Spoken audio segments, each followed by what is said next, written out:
The idea of genius is a myth. Here's why. Most people know the song Hallelujah, or at least the version recorded by Jeff Buckley in the 90s. What a lot of people don't know is that that song was originally recorded by Leonard Cohen many years earlier. He wrote many different versions of that song because he was never entirely happy with the lyrics. Many years later, John Cale from the Velvet Underground did a cover of Hallelujah, and he selected one of Leonard Cohen's many versions that he'd written for his own cover. Many years after that, Jeff Buckley was on holidays staying at someone's house and came across a version of John Cale's cover of Leonard Cohen's version of Hallelujah and put it on and decided he would include his own cover of John Cale's version, and he decided to include it on his Grace album. There's a great episode of Malcolm Gladwell's podcast, Revisionist History, where he talks about this story. In this episode, Gladwell talks about the idea of genius as being something that doesn't just happen immediately, but something that happens over a long period of time. We think of genius as being something that people are either born with or something that's unattainable to the vast majority of us. I don't think this is the case. I want to talk about 3 ways that I think it's possible to become a genius. Number 3, connect contradictory or contrasting ideas to create something new. Everything is recycled, nothing is new. All seemingly original ideas are just ideas that have been churned up and spat out in a different form. Nothing is original. Everything is just a version of something that came before it. Try this. Think of the most original and creative person that you can. Now go and find who their influences were and go and look at them. And after you've studied them, decide whether you think the person who you first thought was extremely original is still that way after seeing who they were inspired by. One version of this that I did for myself, which first shocked me, was when I did this for Jean-Michel Basquiat. I always thought he was an incredibly unique artist, but when I went and looked up who he was inspired by, I found Franz Klein, Jean Dubuffet, Mark Toby, these artists with big lines and big gestures. And I realized Basquiat was just drawing upon all these other influences he was seeing to create something new. And as incredible as his work is, it's just a pulling together of all the people who he found inspiring and the people who came before him. Number 2 is challenge your beliefs. Once you start pulling on new references and inspirations and you start trying to create something new, try and look at these things in ways you haven't seen them before. Challenge your traditions and the things in your culture that you're used to seeing, the way you look at things and the way people talk about things. Try and find new ways to see these things. Push boundaries and don't listen to what people tell you. People are going to tell you that you're wrong and that you're crazy and that your ideas don't make sense. And you're probably going to think the same thing too. People won't understand what you're doing and you probably won't understand it either. You've got to keep pushing forward and trying to break new ground. People who are supposed geniuses are not any different to any of the rest of us. They simply push through the point where people are telling them that they're crazy and their ideas don't make sense, and they keep going anyway. So you've got to push past that point where you feel uncomfortable and you feel like you're not making any sense. Just keep going. Keep challenging yourself. Keep questioning everything and keep pushing forward and see what eventuates, even though it feels like you're going nowhere. Just keep feeding stuff in and just see what comes out the other end. Here's another task to try. Take your favorite artist. Look at all the things you love about their work. Now critique their work and look at all the things that you don't like about them. Here's an example that I've done for myself. I think Picasso is a great artist. He's incredible. He's one of the best artists who's ever lived. But for me, as much as I love his work, I find there isn't quite enough humanity in the way that he paints for what I would like. I decided one day that as much as I love his work, I'd love to see more soul and spirit in the people who are sitting for him. So I'm trying to be inspired by him, as well as find all the things that he could have improved upon in his own work. Challenge the people who you think are the best people in the world. Find what they could have done better. Number 2 is challenge beliefs. Number 1, creating something that's new and different is hard. It's not going to happen quickly. And that's why number one of these 3 points is the most important. This is the one that separates the real geniuses from everyone else. Number one is produce a lot of work and produce it consistently. Most people have some sort of perfectionist tendencies. It's the thing that stops you from pushing forward when you hit a blockage. You feel like you have writer's block. You feel like you can't get up. You have no ideas. You have to break out of this perfectionist mindset. Everyone struggles with ideas. Everyone struggles getting up, doing the work. You have to get out there and do it anyway. This is the thing that will separate the best people from everyone else. The people who are the best get out there and do it anyway. If you're currently producing one painting, one song, one anything in a week, try doing one in a day. Try doing 10 in a day. Try doing 100 in a day. I guarantee that however far you've come in whatever you're trying to do, if you can do 100 of something in a day and then do that the next day and the next day, you will make progress like you have never believed it possible. Doesn't matter how bad they are. It's just gaining momentum and doing it, seeing what happens, experimenting, making things happen. The work of a genius comes from consistent, hard work.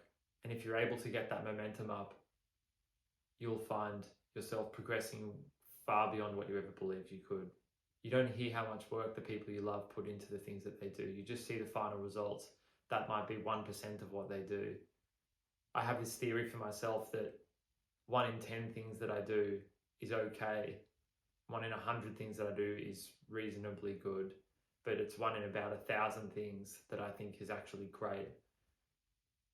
And I've made a few thousand paintings and a few thousand songs in my life so far, and I think I've only really made a few great ones. So I'll keep on producing a few thousand more and might get another few good ones. The more you're able to get in this state and just produce and keep moving, you'll learn and you'll start to trust the process, and you'll be able to give over and break out of the perfectionist cycle. Every so often, you might take some of the ideas that you've learned and bring them into something that feels a bit more meaningful and you spend a bit more time on. But then you'll come back, do a lot more work, experiment some more, bring some of those ideas into something that's a bit more refined, then back to experimenting again. Do this over and over and over. There was an interesting study or something that I heard about recently. Maybe someone can remind me what this was, but it was something like there were 2 art classes who both had to produce sculptures or vases. In one art class, all of the students only got to produce 1 vase, and in the other one, they all had to produce many of them. And at the end, some people came in and selected all of the best vases from these group of students, and all of the best vases came from the class who had produced the most vases. And the lesson in this being, the more you do, even if you do them faster, you will generally get a more interesting or exciting or better outcome. So just produce a lot of work.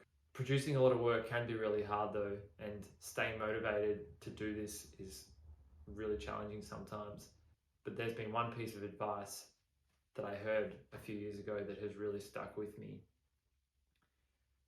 And the advice is this: if you're struggling for motivation, or you're wanting to advance your art to another level, do the same thing every single day. Don't overthink what you're doing. Don't put the pressure on yourself to come up with a new idea every day. Do the same thing every single day. So for example, when I first heard this, I thought, okay, I'll just paint portraits every day. But then there was still too much pressure of, who do I paint? I have to come up with a new person every day. So I just decided I would paint portraits of myself. And then I couldn't be bothered taking photos every day. So I just used a photo of myself and just did paintings from the same photo. And what this did was, over a period of weeks, months, it forced me to think creatively, come up with new ideas, but within the parameters of something familiar, not wasting my energy thinking about what to do, but just doing something. It sort of reminds me of something I heard about a film director who liked directing films within a genre. He always liked to work within a genre because he said that he found working within some sort of framework actually gave him more creativity, because he could measure his creativity against the other things that were within that genre. So he liked to make a horror movie because it could be compared to all of the other horror movies that he knew, and he could be creative compared to all of those other horror movies. And he could be creative compared to all of the other horror movies in that genre. So it allowed him to really push the boundaries in relation to other things that he knew.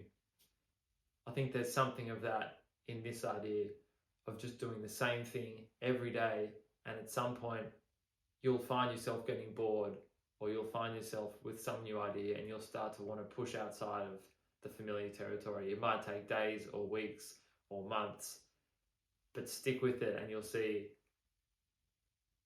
your creativity will get to places that you never thought it would get to. I really can't stress this one enough. This has been absolutely pivotal in my development over the last few years. And if you do this in addition to the other points that I've talked about in this video, you won't believe how far your creative pursuits will go, whether it's in painting, or I've also done this with music. I did this years ago. I set myself the task of just writing a song every day of the month about the same thing.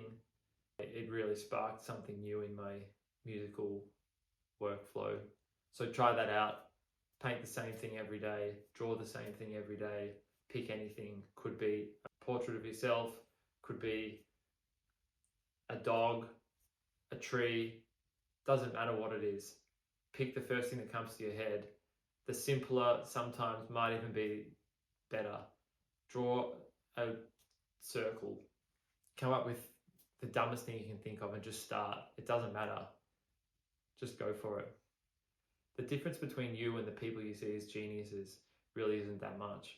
All they're doing is taking things that already exist and combining them to create something new that challenges or changes their view of the world. And they're doing this consistently every single day, over and over, hundreds or thousands of times, until new and exciting or brilliant ideas emerge. Even if you eventually stumble upon genius, you'll hear this said by people who've come up with the most incredible ideas of all time, that they don't really know where it came from. It just came to them as if like magic. Geniuses don't even know what they're searching for before it comes to them. They don't know how it comes to them. They just get into a state where they open themselves up and let ideas move, let creativity flow, and things emerge from it. If you're able to open your mind up like this and produce work consistently over and over and over, you'll find the same thing will happen to you.